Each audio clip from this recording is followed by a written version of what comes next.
Thanks for joining me. Today we'll have a look at my EK Archery Ballistic 410 crossbow. I'll be shooting some bolts at 20 yards. My bolts are 125 grain field tips with a 375 grain bolt, coming to a total of 500 grains. I'll be shooting, as I said, from 20 yards to just test and make sure everything is still sighted in so that I'll be ready for the upcoming hunt. I'll also just have a quick look at the overall specs of the crossbow and also on the broadheads that I'm planning on using. Thank you for joining me. I hope you enjoy. And this is my review of the EK Ballistic 410 by EK Archery.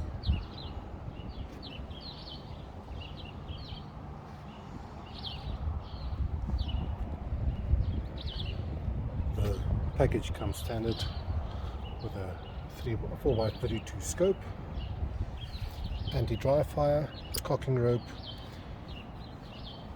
a crossbow, a machined riser, and an IBO of 410. Obviously that's with a bolt of around about 370 grains. I'm shooting these carbon core arrows, carbon core bolts, 22 inches, 4-inch vanes, total weight 375 grains plus 125 grain field tip. I also hunt with a 125 grain broadhead, either fixed blade or mechanical, depending on the species that I hunt. This crossbow has served me well so far without any problems. It is remarkably quiet without even any string dampening or limb dampening devices inserted, and I have not had a single day's problem. As you can see from the targets that I've shot so far, the crossbow is hard hitting at 20 yards. I have taken it out to 40 yards and hope to show some hunting videos very soon. This crossbow is a perfect example of why you don't have to spend hundreds of dollars, and in this case thousands of rands, on a decent piece of hunting equipment. This crossbow cost me 8,000 rand, which would be an equivalent of around about $400.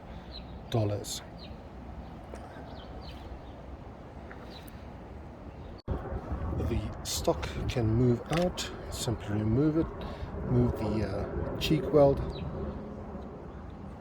already an Allen wrench inserted. Simply loosen the screws and set it to your desired length. This makes it perfect for anyone, ranging from young archers to small or to bigger, more mature users. One of my favorite features of this crossbow is the stirrup. As you can see, the riser is moved into the crossbow and the limbs coming over the riser. The stirrup doesn't stick out and makes it a little bit more sleek looking. This crossbow is made by Polang in Taiwan and is sold under various different names. Under the EK Archery brand, it is sold under the Ballistic 410, or under the Bruin, it would be sold as the Bruin Ambush 410, and under Expedition Archery, it is sold as the Viking 430. So I'm not sure if they raised the IBO for the Expedition, but the design and all features are exactly the same. The scope does come standard. It is not a very high-end scope, but it does the job. If you need a lighted reticle in your scope, I would suggest replacing the scope, but so far it has been perfect for my needs, and I have not yet seen the need to upgrade, even though it's always fun to buy new toys. The anti-dry fire mechanism, as you can see, is also present with a very quiet safety that you can engage. The trigger pull is quite good, no problems there. Light trigger pull, not a lot of travel, and it is more than sufficient for any hunting scenario.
It's a bit ridiculous.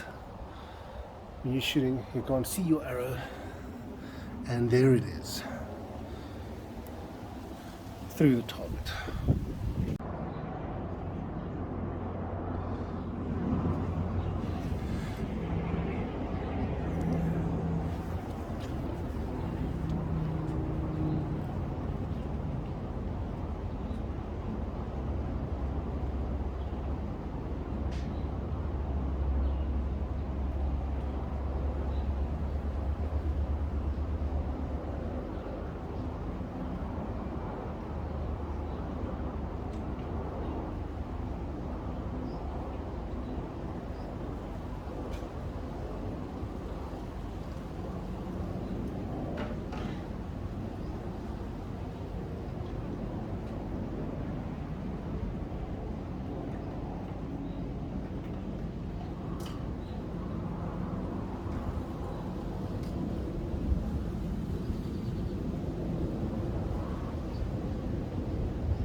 See, deadly accurate at 20 yards with the most of the arrow sticking out through the target pattern. This is in preparation for the upcoming blue wildebeest hunt that I will be doing. I hope to share some videos of that and hope to have a lot of success, and hope that it will be as accurate and as hard-hitting when it matters. Oh, here we have the box and my dog Izzy. She's also excited for the upcoming hunt. This is the EK Ballistic 410, 400 feet per second rating, 200 pound draw weight, 14.5-inch power stroke, 13-inch axle to axle when cocked, 17.5 inches when uncocked, weighs a mere 8.1 pounds, and total length is between 35.5 and 38 inches, depending on how you set the butt stock. Here we can see some more information. Aluminum composite barrel with Picatinny rails, aluminum CNC machined riser, CNC machined cams. Stock is reinforced composite stock, adjustable and compatible AR grip that I have removed as I find it a little bit in the way when hunting from a ground blind. The limbs, durable compression fiberglass quad limb design, trigger anti-dry fire safety trigger with trigger pull below 3.5 pounds, extended bullpup trigger, compacting the crossbow's design and shifting the grip forwards to achieve a more ergonomic and operational balance that I can definitely attest to. As you can see, produced by Polang, and they do produce under various different names as well, and it's basically the same design, same crossbow, just another label, but so far I have not had a single day's problems with this crossbow. Okay, and now for the fun part. So here we have the broadheads that I'm planning on taking hunting. First of all, we have this Muzzy 125 fixed blade 4-blade broadhead. I'm looking forward to seeing if well, I'm sure it will perform great. I'm just scared as I've never shot with a fixed blade broadhead, and I hope that it flies the same. I will be doing some broadhead testing into my practice bud to make sure that that they do fly the same as the mechanical broadheads and as my field points. Next up, we have these Rage Hypodermic no collar 125 grain crossbow broadheads. I have taken Impala with them with success, no problems opening. They do open up into a 2-inch cutting diameter. They are extremely sharp and, as I said, have served me well before. I am very tempted to continue using them as the standard broadhead. Next up, I have these, which I believe are NAPs. I'm not sure. I bought these second-hand of someone. They have clearly never been used for hunting, but I do think one or two of them have been used with the intention of shooting into a test practice bud. So they open up 3-blade, open up into a nice cutting. So do you see that they have a coil or a spring that prevents them from opening up when inserted into a bolt or into an arrow? I'm going to just do this to illustrate how they should be fitting. So when inserted into the bolt, they should look like this, and then upon impact, front deploy, opening up all 3 blades and hopefully cutting, causing a lot of blood and ensuring that the animal dies quickly and ethically. The next broadhead that I have in my case, I have absolutely no idea. Again, the same person who sold me these included these in the case. I am not going to try them out as a standard. I'm sure that the design on its own will impact the flight path and ensure quite an interesting cut, but also I'm too hesitant to try them out and lose an animal. So I would rather to use them for hunting small game, not on my upcoming Wildebeest hunt. Great, and that is my broadhead case that I'll be taking.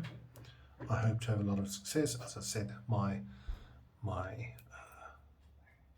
suggested broadhead would be the Rage Hypodermics, as I've had great success with them so far.